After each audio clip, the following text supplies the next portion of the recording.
The studio lights glow bright, reflecting off polished floors and the curved glass desk.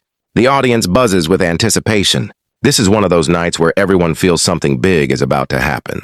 The host smiles nervously.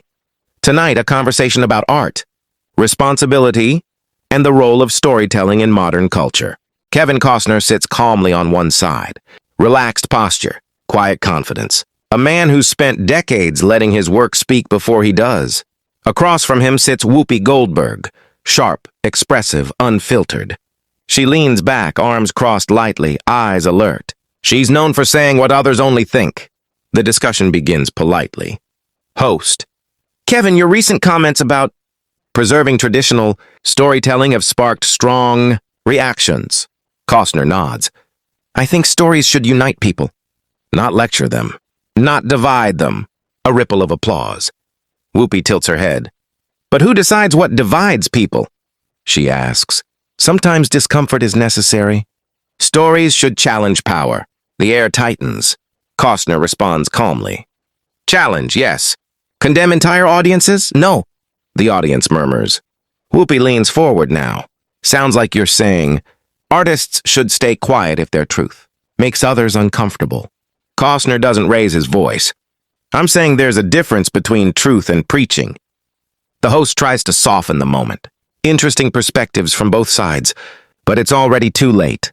Whoopi gestures with her hands. Kevin, with respect, it's easy to talk about unity when your career was built in a different era. Today's world demands accountability. A few audience members clap, others stay silent. Costner's jaw tightens slightly, not in anger but in resolve. I've told stories about injustice my entire life, he says, but I trusted the audience to think for themselves. Whoopi smiles thinly, and some people use that freedom to ignore reality. The tension is undeniable now. Camera operators exchange looks. Producers whisper behind the scenes. The host interjects again. Let's keep this constructive. Whoopi interrupts, voice firm but controlled. I'm being constructive. I'm saying neutrality often favors the status quo. The audience reacts loudly. Costner exhales slowly. And I'm saying constant outrage exhausts people to the point they stop listening. Silence. For a brief second, no one speaks. The host clears his throat. Let's take a short pause. But Whoopi isn't finished. No, she says. This is the conversation people need. Costner looks directly at her now, not defensive, not angry, just steady. And that's when everyone realizes the real clash hasn't even started yet.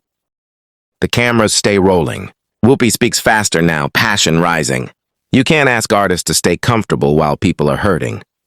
Costner nods once. I'm not asking for comfort. I'm asking for honesty without hostility. She laughs sharply. That sounds nice, but it's vague. Costner leans forward for the first time. Then let me be clear. The room quiets. I believe stories lose their power when they're reduced to slogans. When characters exist only to prove a point, not to be human. Applause erupts. Whoopi raises an eyebrow. So, you're saying stories that address social issues are propaganda? Costner shakes his head. No, I'm saying stories that replace humanity with ideology are. A collective "oh" from the audience. Whoopi responds quickly. That sounds like an excuse people use when they don't want to confront uncomfortable truths. Costner's voice stays level. I've confronted uncomfortable truths my whole career, but I never told the audience what to think. I trusted them. She points gently but firmly. And what if they thought the wrong thing? Costner doesn't hesitate. Then that's still freedom. The audience gasps, then applause, loud, sustained. Whoopi sits back, momentarily silent. Costner continues, now fully engaged. When you shame people into agreement, you don't change minds. You harden them. The host watches closely, unsure whether to intervene.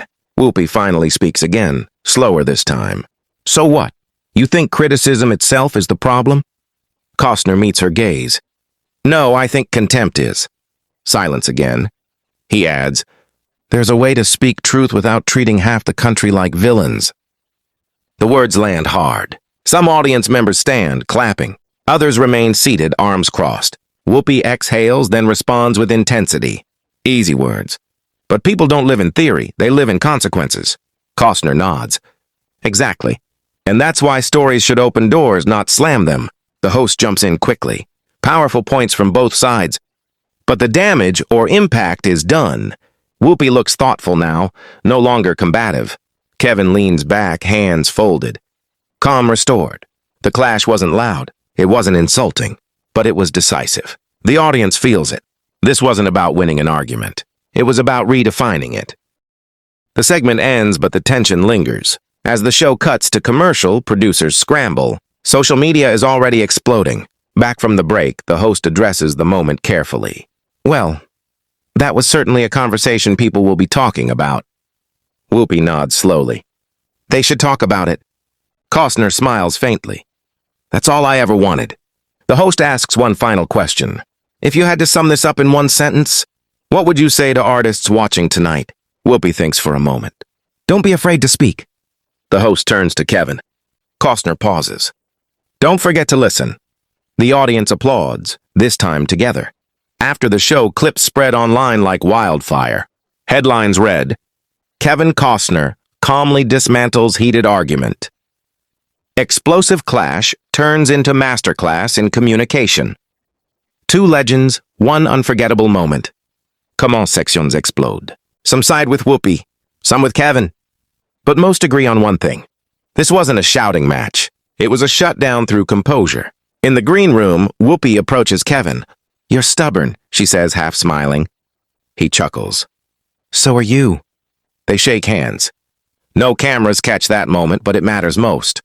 Because sometimes shutting something down doesn't mean silencing it. Sometimes it means elevating the conversation so high that the noise falls away. And that's exactly what happened.